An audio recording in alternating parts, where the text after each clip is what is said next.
हम लोग चैप्टर पढ़ रहे हैं समांतर श्रेणी, इसमें प्रश्नावली आपका 5.3 का क्वेश्चन नंबर तीसरे का 8वां क्वेश्चन है ना। इसमें क्या क्या दे रखा है आपको, एन की वैल्यू दे रखी है। किसकी वैल्यू? एन बराबर कितना दे रखा है आपको? 4। डी बराबर कितना दिया है? 2। एस एन की वैल्यू कितनी दी है? -14 है ना। एन निकालना है और क्या निकालना है आपको? ए। एन क्या है आपका? एनवां पद निकालना है।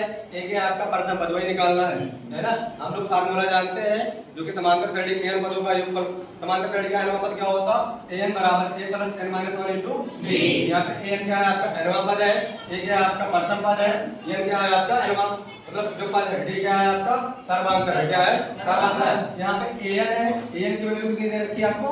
4। एन की जगह पे कितना लिख दिया? 4। यहाँ पे बराबर होता बराबर ए प्लस, यहाँ पे क्या है? एन माइनस 1 है, तो माइनस 1। यहाँ पे क्या है? डी है। डी की वैल्यू कितनी दे रखी है आपको? 2। तो डी की जगह पे कितना रख दिया? 2। 4। यहाँ पे ए प्लस इस 2 का अंदर एन गुणा करेगा कितना हो गया आपका? 2n। कितना हो गया? 2n। यहाँ पे 2 का माइनस एन करेगा कितना होगा? -2 होगा। इस -2 को उधर भेज दिया तो क्या हो गया आपका? प्लस 4 प्लस 2 हो गया बराबर। यहाँ पे क्या बचा आपका? a plus 2n। अब 4 को जोड़ोगे कितना आएगा आपका? 6। a plus 2n। मुझे निकालना क्या है? a निकालना है। क्या निकालना है? a। इसीलिए a को रोका और 2n को उधर भेज दिया तो प्लस 2n है, उधर जाएगा तो क्या होगा? -6 माइनस कितना हो गया आपका? 2n हो गया। कितना हो गया? 2n। अब हम जानते हैं n पदों का योगफल का फार्मूला Sn बराबर होता n/2 into 2a plus n minus 1 into d है ना बच्चों। यही तो फिर Sn की वैल्यू दे रखी -14।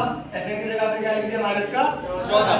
n की वैल्यू निकालनी है तो n वैसा रहने दिया /2। यहाँ पे क्या है? 2a है। क्या है? 2a है। यहाँ पे a की वैल्यू कितनी है? 6 माइनस 2a।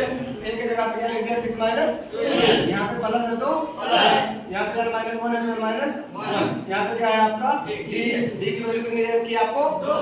d की जगह पे क्या रख दिया? 2 है ना। अब यहाँ पे आ जाओ, इसका क्रॉस मल्टीपल करा लिया। यहाँ पे 14 गुना कितना होता आपका?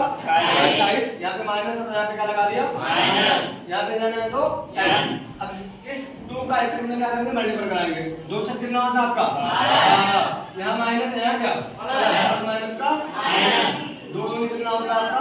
4n। यहाँ प्लस है तो प्लस, 2 का n में कराएंगे तो कितना होगा? 2n है ना। यहाँ पे 2 कितना हो जाएगा?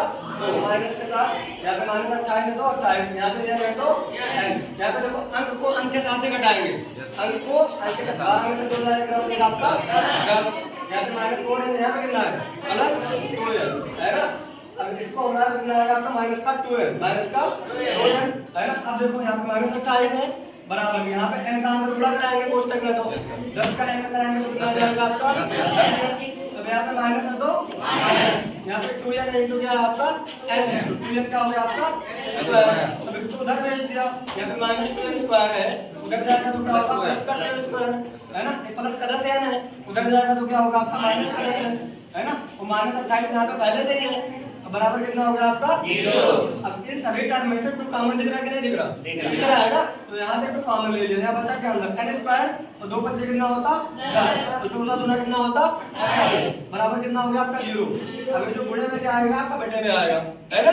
ये पूरी टर्म क्या हो जाएगी आपकी? 0। बचा क्या आपका? n square -5 -14 = 0। अब बच्चों ये बन गया आपका द्विघात समीकरण बन गया। क्या बन गया? द्विघात समीकरण। तो द्विघात समीकरण हल करना जानते कि नहीं जानते? जानते हैं ना। क्या करते हैं? सबसे पहले वाला लास्ट टर्म देखते हैं है ना। ये तो करते हैं है ना। तो यहाँ पे ऐसे 2 नंबर सोचने हैं कि उन्हीं दोनों नंबर का अगर हम लोग गुणा करा रहे हैं, क्या करा रहे हैं? गुणा। तो कितना है? माइनस का 14 है, और उन्हीं दोनों नंबर का जिसका हम लोग गुणा करा रहे हैं जोड़े या घटाए तो कितना है? माइनस का 5 है। कितना है? माइनस का 5 है। तो हमने वो 2 नंबर सोचे, कितना है आपके?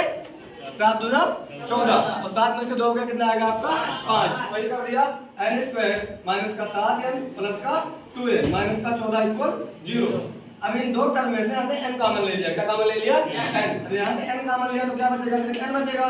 माइनस है तो माइनस, यहाँ से n कॉमन लिया तो कितना बचेगा आपका? 7। ये तो आएगा। यहाँ पे प्लस है तो प्लस, यहाँ पे इन दोनों टर्म में से 2 कॉमन ले लिया। क्या कॉमन लिया? 2। तो यहाँ पे n बचेगा -2 = 14।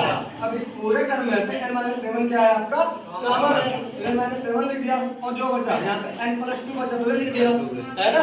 अब यहाँ पे n-7 को 0 करा तो -7 इधर आएगा तो क्या होगा? प्लस का 7। n बराबर कितना आ गया आपका? 7। फिर इसको भी 0 करेंगे, n+2 बराबर कितना? 0। तो +2 इधर आएगा तो कितना होगा? -2 आएगा।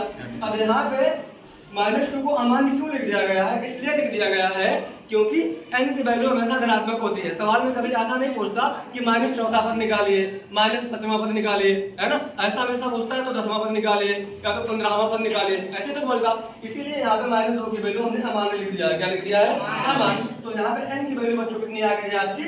7 आ गई है। कितनी आ गई है? 7 आई। और फिर आपको और क्या निकालना था? a निकालना था। क्या निकालना था? a। हमने समीकरण 1 देखा है, a बराबर 6 - 2n, ये तो देखा है ना? फिर n का मान समीकरण 1 में रखने पर, n का मान समीकरण 1 में रखने पर समीकरण 1 क्या है आपका? a बराबर 6 - 2n। तो यहाँ पे 6 है तो 6 लिख दिया, यहाँ पे माइनस है तो माइनस, यहाँ पे 2 है तो 2, लेकिन n की वैल्यू कितनी आई हुई है? 7 आई हुई है। तो n की जगह पे कितना लिख दिया? 7। यहाँ बराबर a है तो a, 6 - 2 7 14 बराबर किसके? 0 के। अब देखो 14 में से 6 जाएगा तो कितना बचेगा? 8। 6 बढ़ा कि 14 बढ़ा? 14 में कौन माइनस? तो कितना आ गया आपका? -8, है ना? यही बच्चों आपका हल है इस क्वेश्चन का, है ना? हम लिख लीजिए। आज के लिए इतना।